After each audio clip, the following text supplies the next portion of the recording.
Magandang araw po sa inyo lahat, Luzon, Visayas, Mindanao, pati na rin po sa mga kababayan nating mga OFW.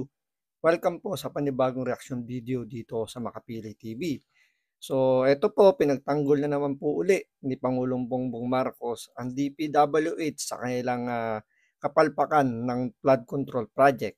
So, hindi natin talaga alam kung bakit parang natatakot o hindi kayang kastiguhin ni Pangulong Bongbong Marcos ang DPWH tungkol doon sa flood control project na iniyayabang na 5,500 ang natapos sa loob lamang ng 3 taon under ang Marcos administration.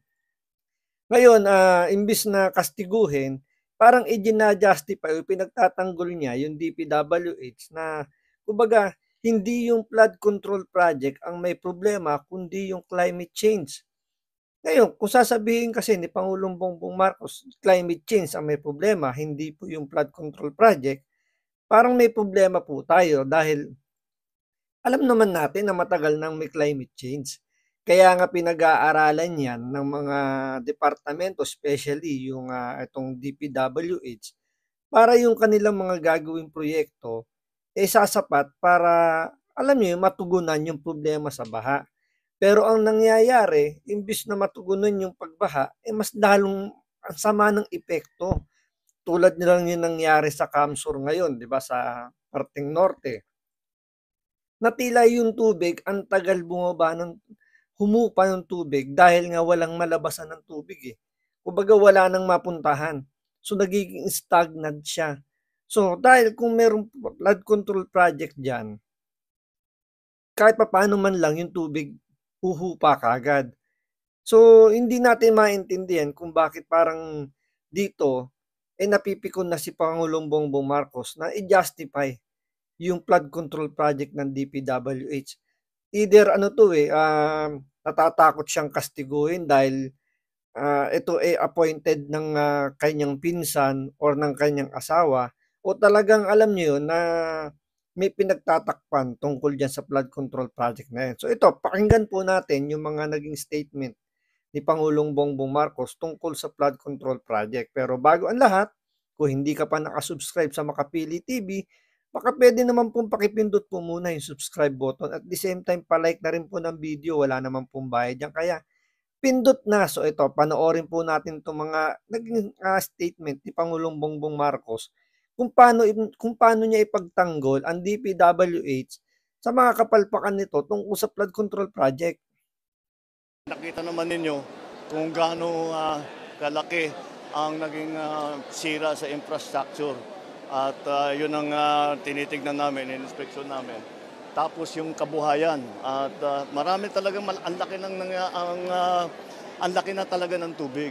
Maraming nagsasabi, nababasa ko sa dyaryo, nababasa ko, naririnig ko sa radyo, television, nasa ng mga flood control. Nandyan ang mga flood control na overwhelm lang. Tignan ninyo ang statistic. Sabi niya, nandyan lang daw kasi, 'di ba, lahat naman ng Pilipino hinahanap yung flood control project na iniyabang niya nung nakaraang SONA na 5,500.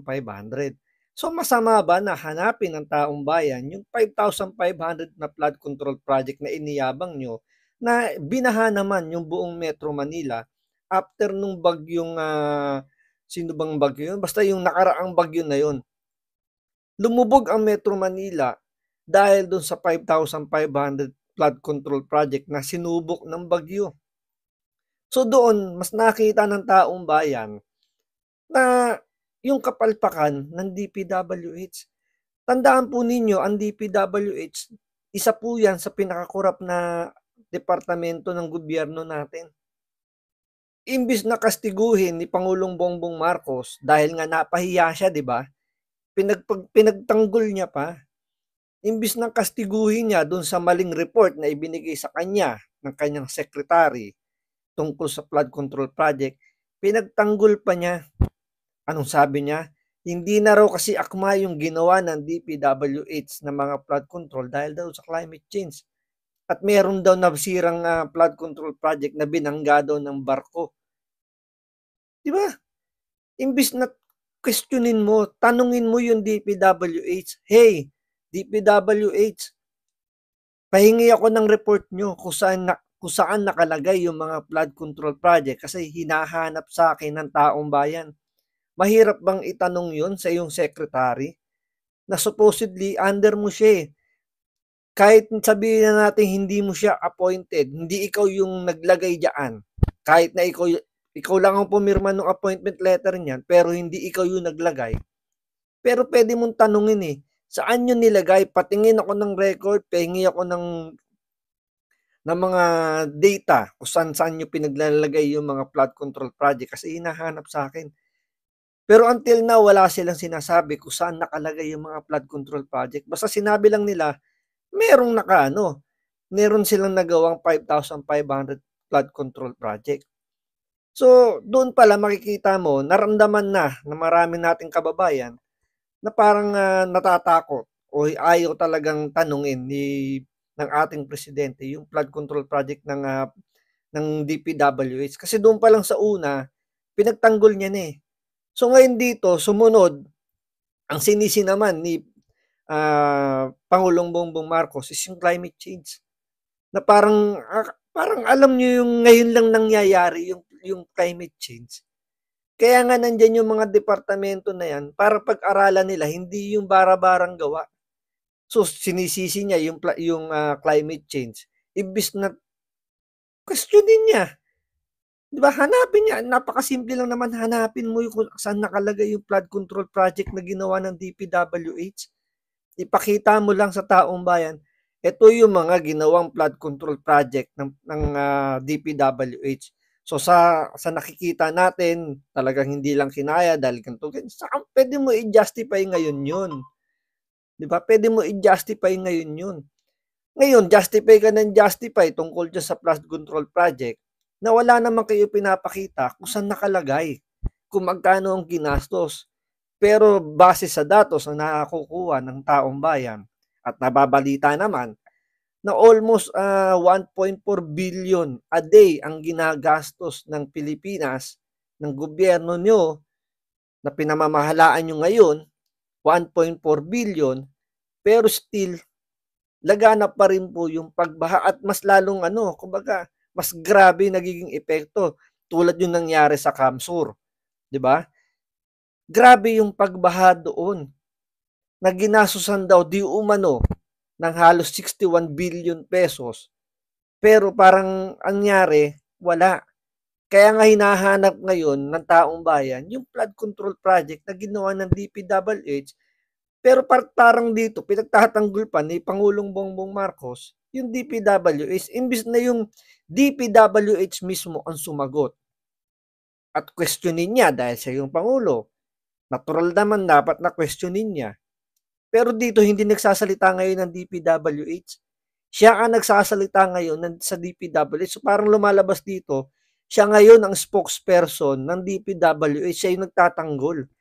Imbis na sa kanya magpapaliwanag ang DPWH, siya mismo ang nagtatanggol sa DPWH.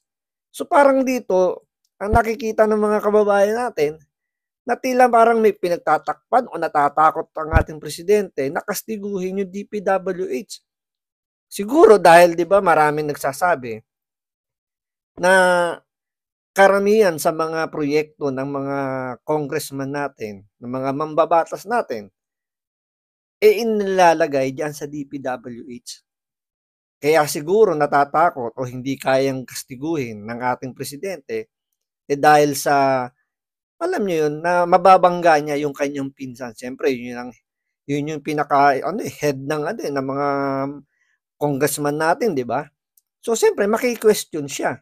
Dahil sabi nga ni VP Sara, sa kanila lang umiikot yung budget eh. Sila ang nagmamando kung sino bibigyan. So kung yung mga pinagbigyan ng nila tambaluslos ng budget nilalagay ngayon sa DPWH, malamang tatamaan nga naman yung ulo ng mga tambaluslos. Kaya hindi niya makastigo dito. Kaya ang ginagawa niya isinisisi sa climate change. Nung bagyong Undoy, 400 plus centimeters ang bumagsak na tubig. Dito sa Christine, ang bumagsak na tubig is about 700 plus, halos doble ng Undoy. Kaya yung flood control ginawa natin para sa mga baha kagaya ng Undoy. Bago ito. Tingnan niyo, sasakyan natin yung argumento rito ni Pangulong Bongbong Marcos. Sabi niya nung panahon ng Undoy, bumaha ang Marikina, bumaha. Malaking parte pa rin ng Metro Manila yung binaha. So 411 daw yung ibinagsak na tubig ni Undoy. Samantalang kay Christine doon sa Camsur sa Laguna, 700 daw ang ibinagsak na tubig ulan. Kung titingnan mo, medyo malaki nga naman, 'di ba? Halos doble. Pero nung panahon ni Undoy, saglit lang humupa kaagad ang baha. Pero bakit doon sa Camsur, inabot ng ilang araw bago humupa yung tubig ulan? 'Di ba? Yung baha bago humupa eh. At napakabilis ng pag-ahon ng tubig, sabi nila. So ibig sabihin, yung flood control doon is either ineffective or talagang wala. Kasi dapat kahit papaano mabilis or mabagal yung pag-akyat ng tubig at mabilis yun huhupa. Katulad nung nangyari sa Ondoy, 'di ba? Hindi ganun kabilis umakyat ang tubig pero mabilis din humupa yung tubig. Hindi inabot ng isang araw, nag-subside kagad ng tubig. Pero bakit dito sa Camsur, inabot ng ilang araw? So hindi mo pwedeng i-justify yung flood control nung Ondoy doon sa Christine. Kasi siyempre meron namang mga feasibility studies. Siguro naman ginamit ng DPWH yung utak nila para kahit papaano ma-predict nila na pwedeng mas marami yung tubig ulan. Kasi alam naman nila yung climate change eh. Pinag-aaralan yan, ina-announce naman yan na talagang magiging worst and worst na yung magiging mga bagyo, yung pagbaha magiging worse. Bakit nakastick pa rin sila doon sa isang sabihin natin sa isang level? Halimbawa, nakastick pa rin sila doon sa flood control ng Undoy. Eh alam naman nila na yung climate change magiging ano yan, palala ng palala. So ibig sabihin tataas ang tubig pero mag-stick ka pa rin kung ano yung ginawa doon sa Ondoy. Siyempre dapat gagamit ka rin ng utak na sinabi na nga na ang climate change talaga hindi maiiwasan, talaga magiging worst ng sobra yan. Kaya dito makikita nyo yung pagja-justify dito ng spokesperson ngayon ng DPWH. Medyo sablay. Parang unacceptable naman yung isisisi mo lang sa climate change yung kapalpakan ng DPWH. Parang itong spokesperson ngayon ng DPWH hindi yata na-orient ng maayos kaya medyo nahihirapan siya ipaliwanag. Kausapin nyo yung mga tao. Yung mga lugar na gumuho ang lupa, ngayon lang nangyari yan. Hindi pa nangyari sa buong buhay nila, sa buong kasaysayan ng mga lugar na yon na gumuho ang lupa dahil napakalaki ng tubig. Tapos yung mga nabaha. Tulad niyan, tanungin daw yung mga tao doon. Yan magandang tanungin. Tanungin kung meron talaga silang flood control project na nakita sa lugar nila. Hindi yung kayo yung magsasalita na hindi nyo naman alam kung nasaan nakalagay yung mga flood control project. Ni wala nga nilalabas na datos yung DPWH kung saan nga nila pinaglalagay yan. Baka nga yung iba dyan, talagang wala pang flood control project, ginagawa pa lang. Pero yung budget nagamit na, naibigay na dun sa mga kontraktor. Baka yung iba dyan, sinisimulan pa lang. Pero humihingi na ng maintenance para mapagtakpan yung kanilang mga kakulangan sa flood control project. O baka naman yung iba dyan, gumuho na dahil substandard. Diba? Ang daming natin nakikitang mga ginawang mga riprap, mga tulay na bumibigay. Makikita mo yung mga materyales parang questionable dahil talagang parang kung titingnan mo substandard. Yun dapat yung tinatanong nitong spokesperson natin ngayon. Na tinatanong sa DPWH na tingnan yung maigi yung mga inspection ninyo yung mga ginamit na materyales. 'Di ba? Parang substandard, 'di ba? Magkaroon kayo ng investigasyon diyan. Pero ang pinakauna diyan, dahil ang tanong ng taong bayan, nasaan ang flood control project, ilabas nyo kung saan nakalagay yung mga flood control project at kung ano-ano yung mga ginawang flood control project. Kung yan ba ay dredging, gumawa ng pumping station, nagkaroon ng kung ano-anong mga klaseng ideyang pang flood control, yun ang dapat ang ilabas nyo, hindi i-justify kung ano, kung kumbaga wag nyo i-justify na kasalanan ng climate change yung malawakang pagbaha nung panahon ni Christine. Ganun din. Bumabaha siguro dati, pero hindi ganito kalaki. Nagbago talaga ang panahon. Kaya yung climate change na aming pinag-uusapan ay talagang naging nakikita na natin. Hindi na kailangan ipaliwanag dahil sorry, unfortunately. So wala na, tapos na ang laban. So wag na po tayong umasa na may makukuha tayong maayos na sagot tungkol sa flood control na ginagawa ng DPWH sa ginagastusan ng bilyon-bilyon. Dahil dito pa lang po sa ating Pangulo at sa spokesperson ng DPWH, wala na hong magagawa raw. So suko na siya at talagang ang sinisisi ay yung flood control project. So I mean yung climate change. So pag sinabing climate change dahil nga gawa yan ng kalikasan, wala na ho tayong habol. Sumuko na po ang ating presidente, hindi niya kayang kastiguhin ang DPWH, hindi niya kayang hanapin kung nasaan napupunta ang budget na binibigay sa DPWH para dyan sa flood control project. So mga kababayan ko, magtiis-tiis na lang po kayo dahil lang, kumbaga magtiis na lang po tayo sa mga kakaharapin nating baha dahil ang ating Pangulo po sinisisi lang po ang climate change at hindi po yung DPWH.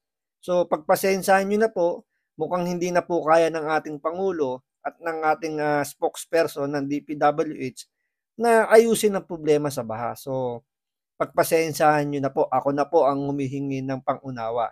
So maraming salamat sa panonood at pangunawa. Ingat po kayo lagi. God bless.